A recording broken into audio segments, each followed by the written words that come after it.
It is Easter, and part of the special holiday for children in particular are the eggs. That's right. Decorating them, hunting for them, and even putting them into baskets. And you know, they can taste really, really good. And that's why Chef Cristian is back with us this morning. Thanks for being with us. Thank you very much for having me again. And Chef Cristian is here to cook up some great egg recipes just in time for Easter.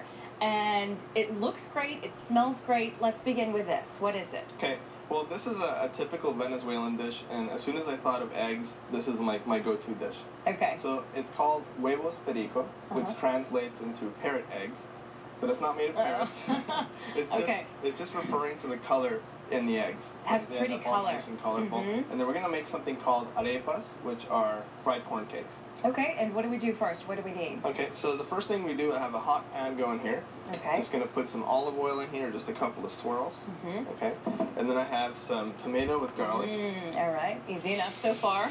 Easy enough. We have some onions. Okay. And a little bit of cumin, salt, and pepper. Okay. Okay. And that'll so really basically season it, huh? Yeah. So this is, have you ever heard of a sofrito? No. Okay, so a sofrito is basically this combination. You have tomatoes, you have onions, garlic, cumin. Now the only thing I didn't add here is cilantro, because I like this dish with a little bit of parsley instead, or some fresh chives.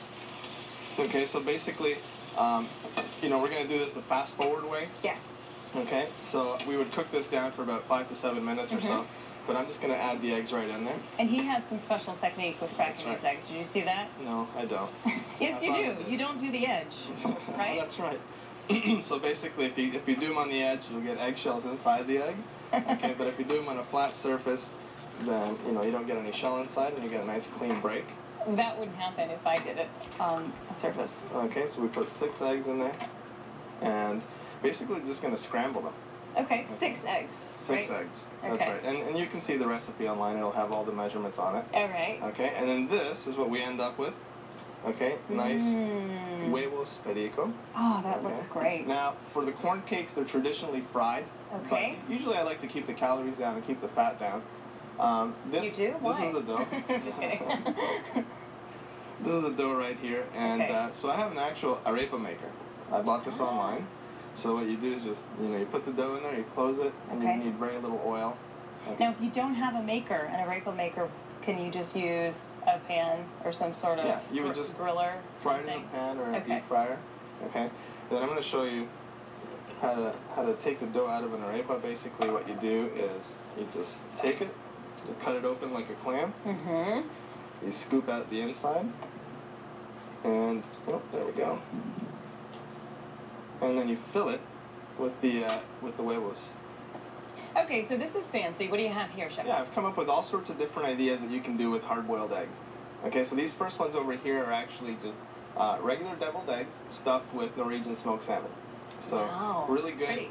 The kids may not like them, so you can move on to this side over here, and I've made all sorts of colorful eggs here. And I'll just go through them and sort of give you a little tour of this little thing here. So on top we have regular deviled eggs. Okay, you can see little quail eggs along the outside. The little itty bitty ones, right? Yeah. They're a little labor intensive, but they're a lot of fun to make. Okay. Now, have you heard of 100-year-old eggs? No. Okay, these are actually preserved duck eggs. It's an Asian delicacy, and they actually preserve them with lye and salt, so they can last for years at a time. And they look a little scary, but they're actually a lot of, you know, they taste just like regular eggs. They look different, but we'll take your word for it. Yeah. Over here we have some saffron eggs. You can see the nice saffron color in them. Yeah, and pretty. I wanted to invert them, so I wanted to do kind of a yellow egg and then a white yolk. So that's cream cheese in there. Now, I think these are your favorite, right? Yep, the red beet eggs. I love them. That's right. Made with all-natural beet juice. And you just soak them. Yeah, you soak them for about 4 hours or so, and they turn a nice purple color. Okay, and up front we have some eggs, and I mixed the yolk with some barbecue sauce and some hot sauce. So I guess we'll call them barbecue deviled eggs. I love it, and like you said, very kid-friendly. That's right. Very fun to do with the kids as well. Yeah. And tasty. It's a good family activity. Now, just a little tip. If you want to boil your eggs and then have the shell come off really easily, you actually want to cook them in a pressure cooker. For about 6 minutes or so, the membrane will separate from the shell really easy. Because that is so frustrating sometimes trying to get the peel off of boiled egg. It is. Okay, well thank you so much, Chef Cristian. And all of these are on your website, which is? My website is tampabaychef.com. Check it out. All the recipes will be on there. Okay, thank you so much. Well, thanks for having me.